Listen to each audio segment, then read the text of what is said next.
যে ধরনের গাইনোকোলজিক্যাল সিমটমগুলো এলে সমস্যা ফেলে না রেখে ডাক্তারবাবুর কাছে তাড়াতাড়ি পরামর্শ নেওয়া ভালো, কাজে লাগার মতো এই ধরনের তথ্যগুলো নিয়ে আজকের সমীক্ষা। প্রথমত 5টি গুরুত্বপূর্ণ সিমটম যার দিকে নজর রাখা দরকার। দ্বিতীয় পার্টে রইল যে বিশেষ কিছু গাইনোকোলজিক্যাল সমস্যার ব্যাপারে আপনার ওয়াকিবহাল থাকা প্রয়োজন আজীবন। 1. অ্যাবনর্মাল ভ্যাজাইনাল ব্লিডিং বা ডিসচার্জ। প্রত্যেক মহিলারই পিরিয়ডের বা ব্লিডিং এর একটা ছন্দ থাকে। এই ধরনের ছন্দ এক এক মহিলার ক্ষেত্রে এক এক রকম, কিন্তু ব্লিডিং এর ছন্দ কেটে গেলে বা ছন্দহীন ব্লিডিং হলে, বিশেষত তা যদি 40-এর পরে হয়, তবে গাইনোকোলজিস্টের পরামর্শ নেওয়া দরকার। মনে রাখুন, 40-এর আগে অল্প বিস্তর ইরেগুলার ব্লিডিং হলে আগে ওষুধ দিয়ে ট্রিটমেন্ট করা হয়, কিন্তু 40-এর পরে দাবার চালটা যায় উল্টে। সেখানে ওষুধ দেওয়ার আগে কারণ ইনভেস্টিগেট করা দরকার যে সঠিক কি কারণে এই ব্লিডিং হচ্ছে। ইউট্রাসের ভেতরের লাইনিং এর কোনো না জানার সমস্যা লুকিয়ে নেই তো? দুটো ব্লিডিং এর মাঝে ছিটে ফোটা ব্লিডিং যদি হয় তাকে বলা হয় ইন্টারমেনস্ট্রুয়াল ব্লিডিং। ইন্টারকোর্সের পরে ব্লিডিং যাকে বলা হয় পোস্ট কয়টাল ব্লিডিং। মেনোপজ হয়ে যাওয়ার পরই যে কোনো ব্লিডিং যাকে বলা হয় পোস্ট মেনোপজাল ব্লিডিং হলেও সঙ্গে সঙ্গে ডাক্তারবাবুকে দেখানো দরকার।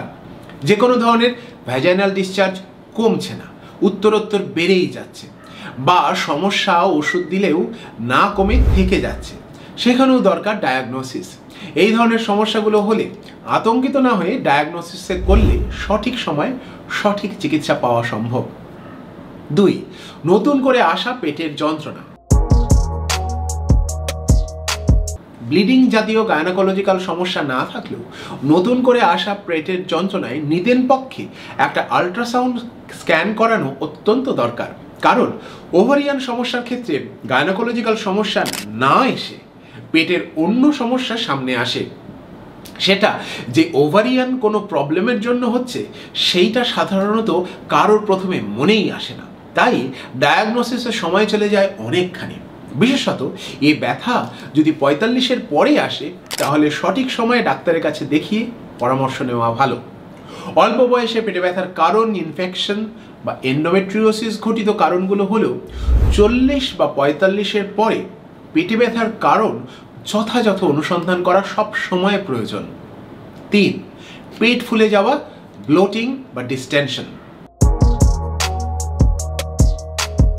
অনেক মহিলাই তাদের পিরিয়ডের সময় মাসের কিছুদিন ব্লোটিং অনুভব করেন, সেটা নর্মাল, কিন্তু যে ব্লোটিং এর সমস্যা চলে যায় না, বারবার ফিরে আসতে থাকে, সেই ধরনের ব্লোটিং সমস্যাগুলোর জন্য ডাক্তার দেখিয়ে ওভারিতে অন্য কোনো সমস্যা লুকিয়ে আছে কিনা সে ব্যাপারে পরীক্ষা করা দরকার।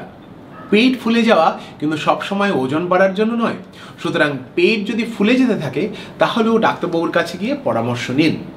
এর সাথে যদি হঠাৎ করে ওজন বাড়তে থাকে বা হঠাৎ করে ওজন কমতে থাকে তাহলেও গাইনোকোলজিক্যাল কোনো সমস্যা না এলেও সঠিক ডায়াগনোসিস করা গুরুত্বপূর্ণ। 4. ভালভায় জ্বালা বা চুলকুনি। দুপায়ের মাঝখানের জায়গাটাতে অনেক সময় অস্বস্তি, জ্বালা এই ধরনের সমস্যা ঘুরে ফিরে আসতে থাকে। এখানে ফাঙ্গাল ইনফেকশন হওয়াও খুব অস্বাভাবিক কিছু নয়, কিন্তু বারংবার ওষুধ ব্যবহার করলেও যদি সেই জ্বালা যন্ত্রণা ফিরে আসতে থাকে বা তার সাথে কোনো ডিসচার্জ বা ব্লিডিং এর কোনো সম্ভাবনা থাকে তাহলে ডাক্তারবাবুর কাছে দেখিয়ে ডায়াগনোসিসের পথে হাঁটুন।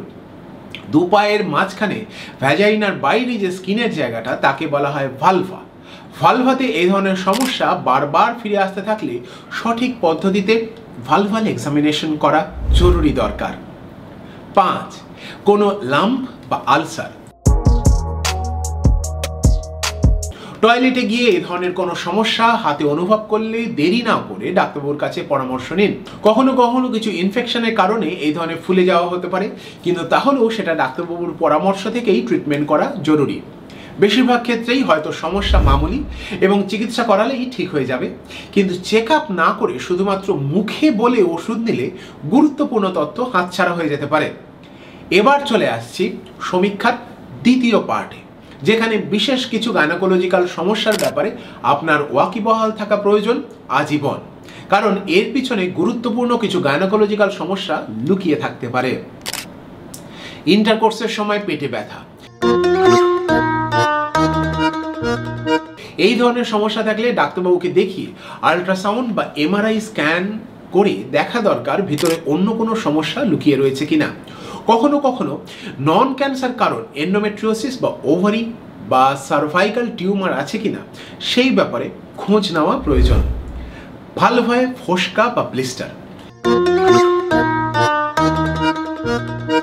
এই ধরনের সমস্যা কখনো কখনো কিছু হার্পিস জাতীয় ইনফেকশন বা অন্যান্য ইনফেকশনের বহিঃপ্রকাশ হতে পারে, তাই সেক্সুয়াল হেলথ চেক করে নেওয়া দরকার।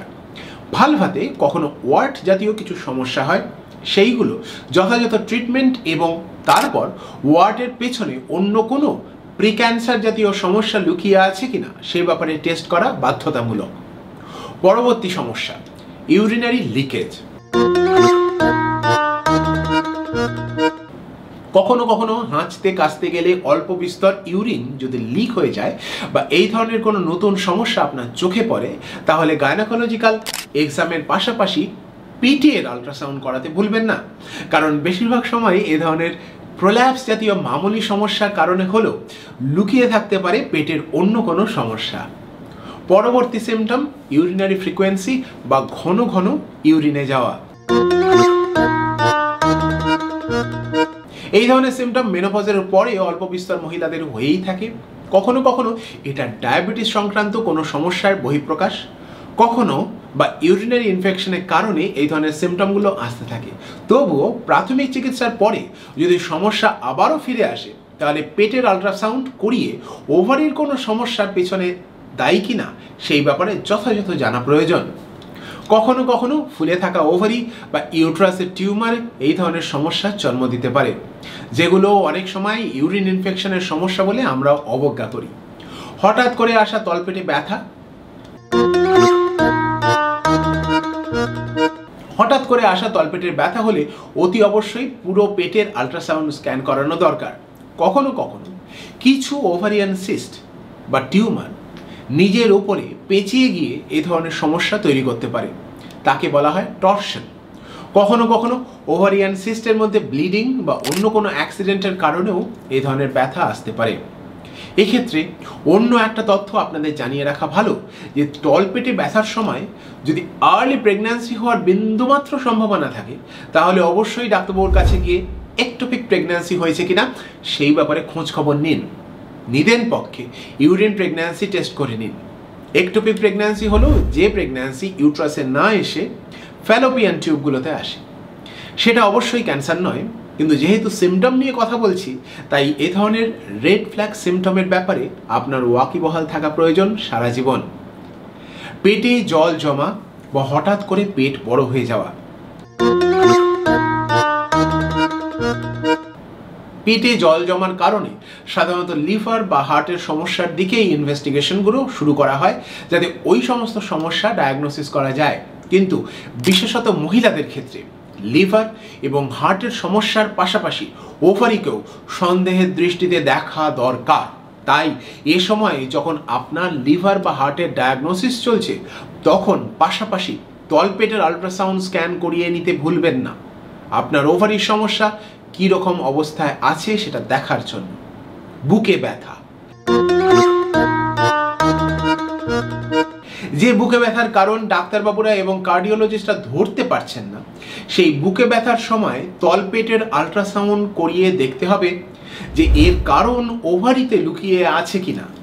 আমাদের অন্য একটি সমীক্ষা ছদ্মবেশী ওভারির মধ্যে আমরা এই নিয়ে আলোচনা করেছি, লিঙ্ক নিচে।